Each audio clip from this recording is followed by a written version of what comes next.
I wrote this poem on the morning of September 11th, 2001. I haven't changed anything. This is exactly what I wrote in between the time of 8:30 in the morning and 11 o'clock in the morning. It's called 091101. I won't get sick, and I won't cry, because every single day someone dies, or like 8,000 people die, with their eyes open, seeing how it is, and maybe it's time it wasn't all about business. Maybe it's time that the buildings fell down, someone screamed, someone breathed, someone ran around the town, because for one tiny day, 2.5 hours at most, the fear was shoved our way. For now, what do we boast? Yo, I'd like to inform you that I rhyme merely to keep my mind in line with the beat of time. My stomach is so queasy, filled with cherry cola pop. And the people on the elevator never seem to stop quizzing up and brimming down, this way there and that way now. A threat to security never seemed quite real to me, or maybe so real that my heart just stopped, because I'm not going to sit here and wait for the world to pop. America's like a balloon filled to the gills, and now that the world has pierced us with the needle point of frills, we're deflating, so slowly, but fast enough to see that the world is moving in tune with the way it's supposed to be. Am I just too much of a realist, or just seem too much to cry every time I walk by, something jumps into my eye and whispers, no, not this. It's not your time to die. America is falling on the TV, in our minds, and we're watching it incessantly, forgetting we were blind. Can we please have some more casualties of war? Take a trip to Sarajevo or the Middle fucking East and see that what is happening here is not new in the least. In fact, we're doing fine. The world is still aligned with the sun, or so I thought. Are we done? What has this brought to the surface of our consciousnesses, to the screen of our TVs, to the skin of our real macho-lessness? The president, where can he be in his tiny ranch in Texas, hiding from the world he sees through his tiny or his round sound or his big screen television? He was waiting for this moment.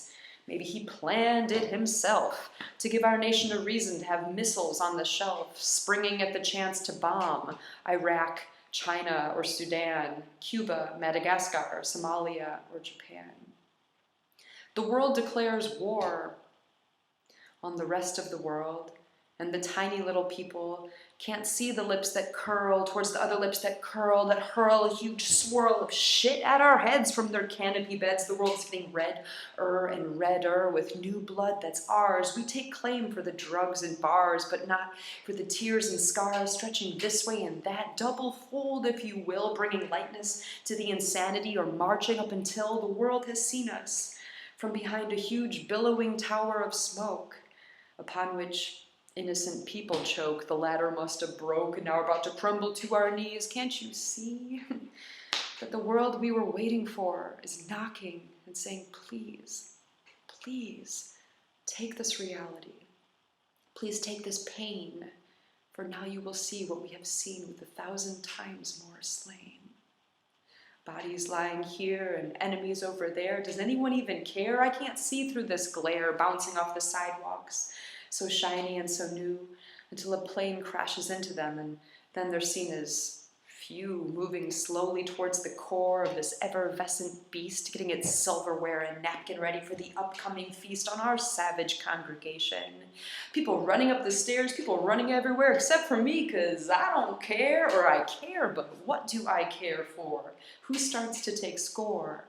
If the world were a playing field, and being bombed meant -1, the United States would still be at 8,051 from every bomb we drop. We move higher up the board until there's no board at all and the president declares himself Lord. If the world were a playing field, I'd have to say we're doing fine. In fact, I'd get in line to celebrate the luck that I find to be mine as an American, on a portable computer screen, breathing through the ink that's plastered for you and all to see. People pulling sheets over the heads of the dead. Friends trying to contact their families through computers by their beds. His dad works in the city. Her mother hasn't called. Sirens screaming isn't pretty. I need to grow some balls or something to immunize, decriminalize what's happened and what will happen if we don't give the press a smacking. I'm not sure I want to hear the news through the walls as blood spews through phone calls. My mother called me this morning to tell me the world was falling down, that the people just getting their feet wet were now starting to drown, and all I can hear is that goddamn sound. It mosquitoes in and out of my eardrum like a CD with only one track, like playing the same thing over and over, like back to back to back. I try to find a reason to believe it isn't real, or that the emotions we feel are just the slapping of the real. The president has declared that he wants a war somewhere, so by gum, let's get prepared, but I'm scared. Still no aftermath after 4 hours of crashing towers, the clashing of powers. Can't we all just take a shower and come out clean, please? 091101, written on September 11th, 2001.